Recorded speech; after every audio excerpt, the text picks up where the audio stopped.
And when you get to prison, they got the GI. He's looking for me, right? He's looking through the cells. We're on gurney unit. He keeps looking, but I ain't answered the name because he keeps calling me Red Dog. I ain't answering that, right? He says, I'm looking for somebody. He's going through. It's 4 or 5 black folks over here, about 4 or 5 Mexicans here, and 2 white boys in there. The last one he would expect to have been was me. It fucked him up. He was like, wait, it says here you're a blood. And I'm like, true. First thing he told me, you finna have a lot of problems, son. But then here, look, like I told him, I've been having them problems my whole life. You are now tuned into the Bob Report. You mentioned prison, Red Dog. So being in Fort Worth, adapting to your environment, it led you to prison like you were black. Right. Different than anybody else. Right. When you get to prison, first off, what yard did you hit first? First, when you go to TDC, you hit transfer facilities, which send you out to your units. So my first unit that I actually hit was Telford. Okay. I went to Gurney first, and that's when from Gurney they send you to different places. And my first unit was Telford. Telford. How was it in prison being a white blood? Very well outnumbered. Then when you're in prison, first off, you got the white boys don't want to accept you because they feel like you're a traitor, right?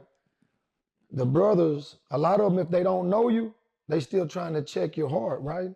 The ones the ones come from my city, they knew about me, whether they was Crip or Blood. But them boys that coming out of Abilene and wherever else, Odessa, or wherever they're coming from, right? They wasn't familiar with the white man being on that type of lifestyle. The segregation in the prison, white, black, Hispanic. Right, correct. Where did you go? Well, to be honest with you, everybody told me when I was on my way to prison, and this is everybody, this is my partners, man, you can't go down there and be no blood. You can't go down there and be no blood. Before you went. Right, my partners was telling me, hey man, Red, when it's different down there, but we was young, right? But my deal was, I wasn't about to go down there and be no racist because most of the white folks you hung out with, they was racist. And that's what the penitentiary is based on, racism. You got races, all right? The whites hang with the whites, the blacks hang with the blacks, Mexicans hang with the Mexicans. So it's odd when you had someone like me, right? But see, I went against all odds because that's the way I was fighting in the world already. See, I made it in my mind that when I walked into the penitentiary, but behind them bars, that I was gonna be me. I wanted to be me, regardless if I died, regardless of what happened, I wanted me. I had to be who I know I am. So you went with the blacks. Right. As soon as I got down there, the gang task force, and when you get to prison, they got the GI. He's looking for me, right? He's looking through the cells. We're on gurney unit. He keeps looking, but I ain't answered the name because he keeps calling me Red Dog. I ain't answering that, right? He says, I'm looking for somebody. He's going through. It's 4 or 5 black folks over here, about 4 or 5 Mexicans here, and 2 white boys in there. The last one he would expect to have been was me. It fucked him up. He was like, wait, it says here you're a blood. And I'm like, true. First thing he told me, you finna have a lot of problems, son. But then here, look, like I told him, I've been having them problems my whole life. Let me ask you this, because this is education at the same time. Does the Crip and the Blood thing even go in prison? Isn't it a race thing in prison? Only when need be. See, you have, in penitentiary, you're gonna have families. You got the Crips, you got the Blood, it's different families. And then you got the Aryan Brotherhoods, you got the Texas Syndicate, you got the Mexican Mafia. And here's the situation.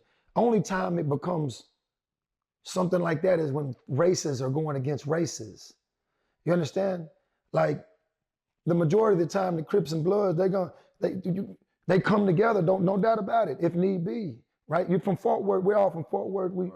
But at the end of the day, everything is the Crips, the Bloods, the Mexicans. They're all family. They all got their own family. There's no doubt about it. But I lost my train of thought. Stop that. Don't worry about it. When you so have you ever been in a prison riot? Many, several. Whose side were you on, Red? I rolled with the Bloods the whole time. My partners was Bloods. So that's all I knew. So when I walked in there, I was a Blood. I was a white Blood. I was the only one I know in the TDC system that was actually a real white Blood. I'm not saying there ain't no more. Right. I said the only one I knew.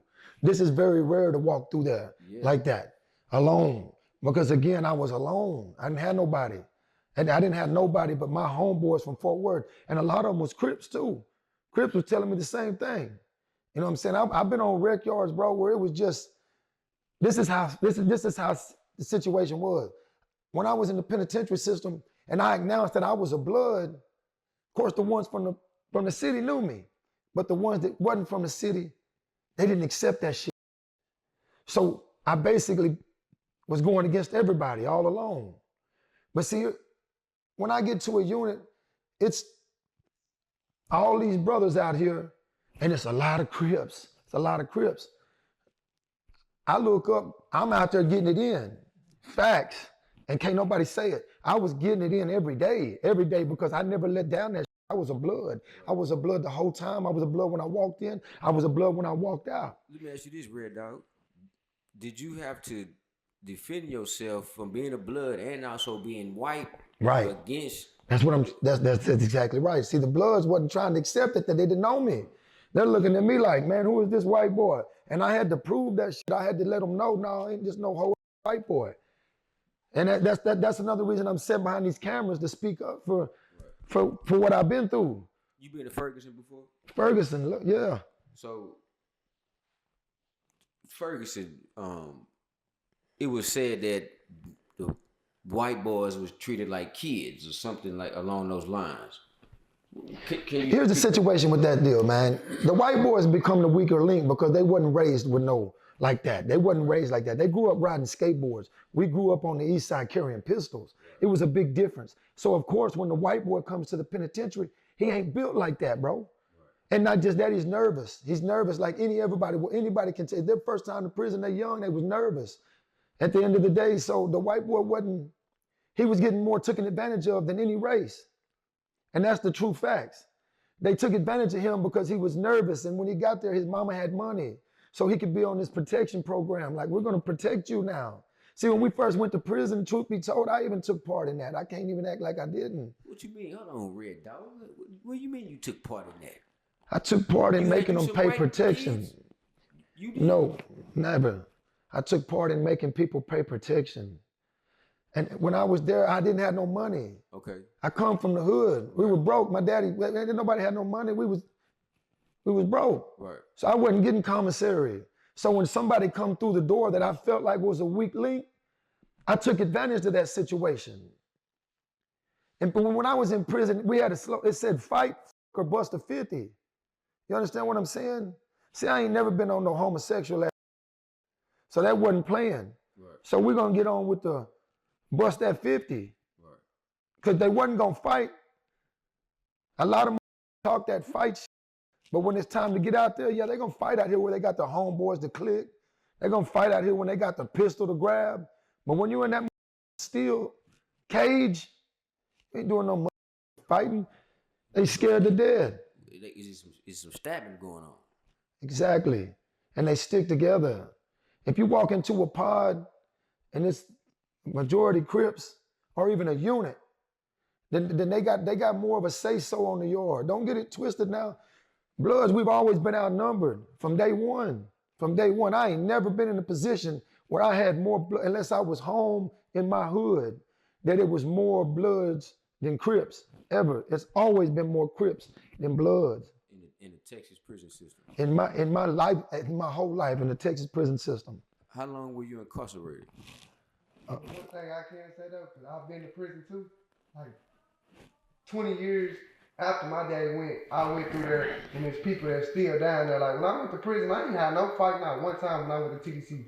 First thing they told me, hey, where you from? Woo-doo-doo. I'm from Fort Worth, right? My pops, Red Dog. White boy, Red Dog blood? Yeah. Oh, nephew, you good. Off the rip. When you got to prison. Yeah, I called my pops, how many times I call you, hey, Pop, so-and-so said he still down here. He say, woo-doo-doo. Yeah.